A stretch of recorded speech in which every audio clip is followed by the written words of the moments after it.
கர்த்தருக்கு ஸ்தோத்திரம். கர்த்தராகிய இயேசு கிறிஸ்துவின் இன்ப நாமத்தில் இனிய வாழ்த்துக்கள்.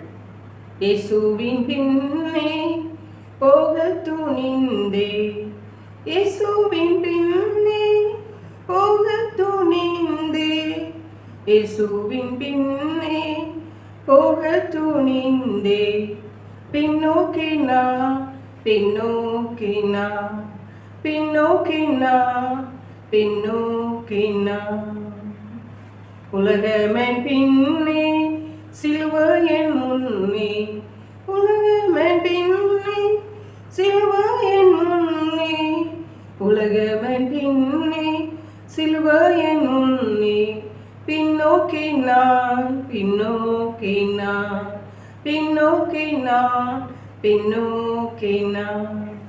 நம்முடைய தியானத்திற்காக ஜெபித்த பொழுது தேவன் தந்த வசனம் 1 தெசலோனிக்கேயர் புஸ்தகம் 5ஆம் அதிகாரம் 21ஆம் வசனம். எல்லாவற்றையும் சோதித்து பார்த்து நலமானதை பிடித்துக் கொள்ளுங்கள். நம்முடைய கர்த்தராகிய இயேசு கிறிஸ்து பெண்களாகிய நம்மிடத்தில் இன்றைக்கு சில ஆலோசனைகளை இன்றைக்கு உள்ள காலகட்டத்திலிருந்து பேச விரும்புகிறார். எல்லாவற்றையும் சோதித்து பார்க்க வேண்டும் என்று தேவன் சொல்கிறார். நாம் வாழ்கிற இந்த உலகத்திலே அநேக காரியங்கள், பெண்களுக்கு விரோதமான அநேக காரியங்கள் நடந்து கொண்டிருக்கிறது. அது ஆவிக்குரிய கோணங்களினாலும் சரிதான், உலக பிரகாரமான கோணங்களில் ஆனாலும் சரிதான், பெண்கள் அநேக சவால்களை இன்றைக்கு சந்தித்து கொண்டிருக்கிறார்கள். ஆனால் தேவன் சொல்லுகிறார், நீங்கள் எல்லாவற்றையும் சோதித்து பாருங்கள். முதலாவது, அதாவது நம்முடைய பெண்களாகிய நாம் அநேக காரியங்களை கேட்கிறோம், அநேக காரியங்களை நாம் மற்றவர்களிடத்தில் பகிர்ந்து கொள்கிறோம். இவையெல்லாம் நாம் செய்ய முன்பதாக எல்லாவற்றையும் சோதித்து பார்க்கணும். சோதித்து பார்த்து நலமானதை பிடித்து கொள்ளுங்கள் என்றார். அதாவது நான் சில சம்பவங்களை உங்களிடத்தில் இன்றைக்கு பகிர்ந்து கொள்ளலாம் என்று நினைக்கிறேன். ஆவிக்குரிய வட்டாரங்களிலே கூட பெண்கள் எதிர்கொள்ளுகிற சவால்கள் சாதாரணமானவைகள் அல்ல. கடந்த சில நாட்களில் நான் ஒரு சபைக்கு சென்றிருந்தேன். அப்பொழுது அங்கே ஒரு ஊழியக்கார சகோதரி வந்திருந்தார்கள். அவளை பார்த்த உடனே எனக்கு மிகுந்த சந்தோஷம். ஏனென்றால் அவள் என்னோடு சண்டேஸ் கிளாஸ் படித்த ஒரு சகோதரி. இன்றைக்கு ஒரு ஊழியக்காரியாக இருக்கிறதை பார்த்து மிகவும் சந்தோஷம் அடைந்தேன். அப்பொழுது அந்த பாஸ்டரிடத்தில் நான் சொல்லுகிறேன், இந்த சகோதரி மிகவும் நல்ல சகோதரி. அந்த சகோதரி ஒரு ஏழ்மையான சகோதரி, ஏழை. ஆனால் ஒரு வாயை திறந்து பேசுவதே சரியாக பேச மாட்டாள். அந்த அளவு ஒரு நல்ல ஒரு சகோதரி. இன்றைக்கு தாய் தகப்பன் இல்லை. இந்த சகோதரியை குறித்து அந்த ஊழியத்திலே மற்ற சக ஊழியர்கள் தவறாக பேசுகிறது. நான் இந்த வார்த்தையை அந்த பாஸ்டரிடத்தில் சொன்ன பொழுது அந்த பாஸ்டருக்கு மிகுந்த சந்தோஷம். இவளை பற்றி இப்படியெல்லாம் சொல்லுகிறார்களே என்று. பாருங்கள், ஆவிக்குரிய வட்டாரங்களிலே இன்றைக்கு இப்படி நடந்து கொண்டிருக்கிறது. இப்படி இந்த சகோதரியை பற்றி பேசுகிறது வேறு யாரும் அல்ல, சக ஊழியக்காரிகள். இந்த சக ஊழியக்காரிகள் ஒவ்வொரு வீடாக ஹவுஸ் விசிட்டிங் என்று சொல்லி போய் அங்கே இந்த ஜூனியர் சகோதரியை பற்றி தவறாக சித்தரித்து பேசுவது. அப்பொழுது அந்த வீட்டில் உள்ளவர்கள் சிலர் வேறு சபைக்கு சொல்லுவார்கள். அவர்களுடைய பாஸ்டரிடம் போய் இப்படியாக்கும் இந்த சபையில் நடக்குது அப்படி என்று சொல்லி அவர்களுடைய போதகர்களிடம் சொல்லுகிறது.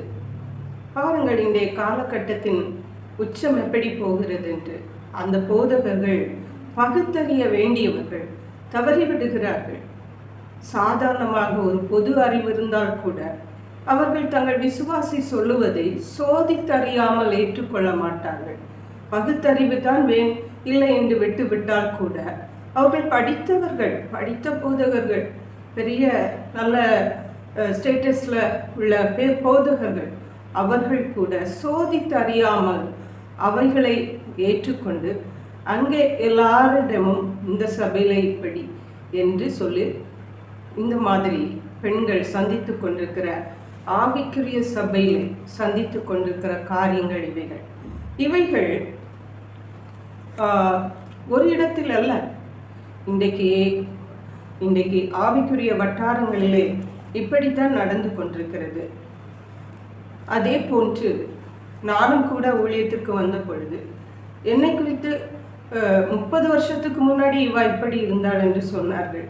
30 வருஷத்துக்கு முன்னாடி அவர்களுக்கு என்னை பற்றி தெரியுமா, என் குடும்பத்தை பற்றி தெரியுமா, நாங்கள் யாரென்று தெரியுமா?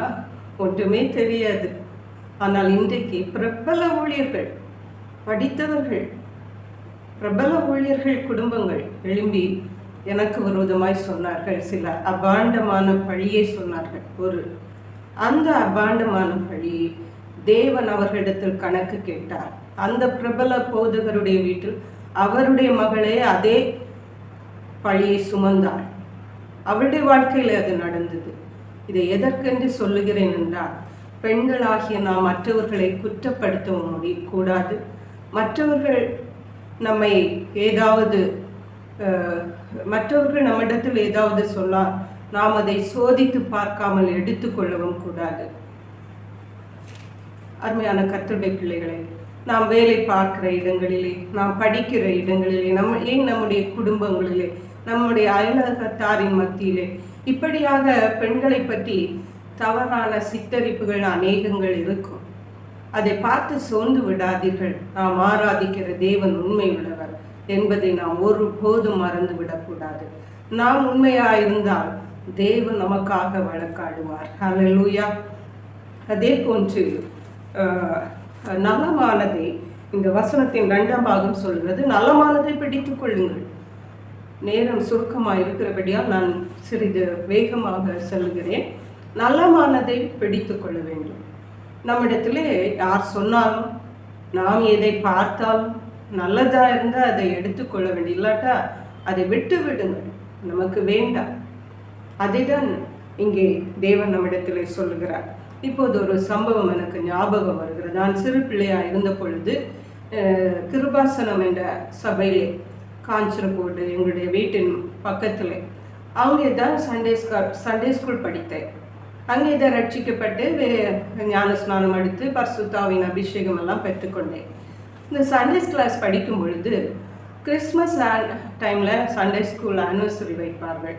அதற்காக சில ப்ரோக்ராம்ஸ் ப்ராக்டிஸ் பண்ணுவோம். ஒரு நாள் அப்படி ப்ராக்டிஸ் பண்ண போயிருந்த பொழுது, ப்ராக்டிஸ் பண்ணிட்டு இருக்கும் பொழுதே எனக்கு காது வலி வந்து விட்டது. அப்பொழுது அங்கே அந்த சாது ஐயா இருந்தார்கள். அவர்கள் பெரிய தேவ ஊழியர். ஆனால் எங்களிடத்தில் மிகவும் சகஜமாக பழகுவார்கள். நாங்கள் சிறு பிள்ளைகளாக இருந்தோம். அப்பொழுது என்னுடைய காது வலிக்காக அவரிடத்துல ஜபிக்க சொன்னேன்.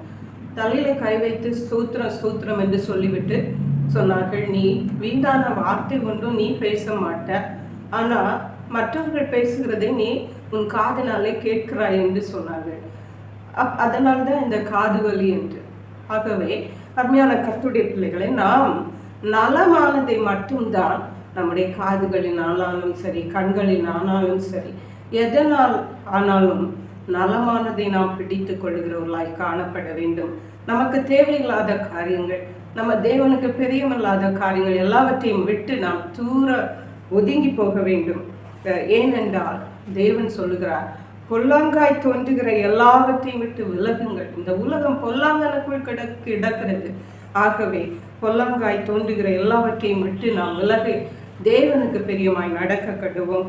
23ஆம் வசனம் சொல்லுகிறது, சமாதானத்தின் தேவன் தாமே உங்களை முற்றிலும் பரிசுத்தமாக்குவாராக. உங்கள் ஆவி, ஆத்மா, சரீரம் முழுவதும் நம்முடைய கர்த்தராகிய இயேசு கிறிஸ்து வரும்போது குற்றமற்றதாய் காக்கப்படுவதாக. அல்லேலூயா. பெண்களாகிய நாம் தெரிந்து கொள்ள வேண்டியது என்னவென்றால், கிறிஸ்தவ பெண்களாகிய நாம் தெரிந்து கொள்ள வேண்டியது, நாம் இயேசு கிறிஸ்துவை நம்முடைய ஆவியை, ஆத்மா, சரீரத்திலே குற்றமற்றவர்களாக இருக்கும் பொழுது தான் அவரை சந்திக்க முடியும். ஆகவே நம்முடைய பேச்சிலே, நடக்கைகளிலே, எல்லாவற்றிலும் நாம் நலமானவைகளை பிடித்துக்கொண்டு கர்த்தருக்கு பிரியமாய் பரிசுத்தமாய் குற்றமற்றவர்களாய் காணப்படுவோம். தேவனுடைய ஆசீர்வாதங்களை இம்மையிலும் மறுமையிலும் நாம் சுதந்திரித்துக் கொள்வோம். தேவன் தாமே அதற்கேற்ற கிருபைகளை நமக்கு தந்தருளுவாராக. ஜெபிப்போம்.